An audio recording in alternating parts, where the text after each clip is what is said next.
দ্বিত্ব অর্থ ডাবল, সুতরাং ডাবল বর্ণ হবে।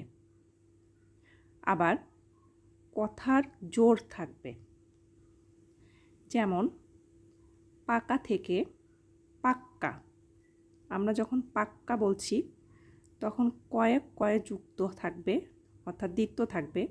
আবার পাক্কা কথাটিতে কিন্তু একটি জোর থাকবে। আবার সকাল থেকে সক্কাল, কাকা থেকে কাক্কা, বড় থেকে বড্ড, সাবাস থেকে সাব্বাস, উঁচু থেকে উচ্চ, বিপদ থেকে বিপন্ন, সম্মান থেকে সম্মান।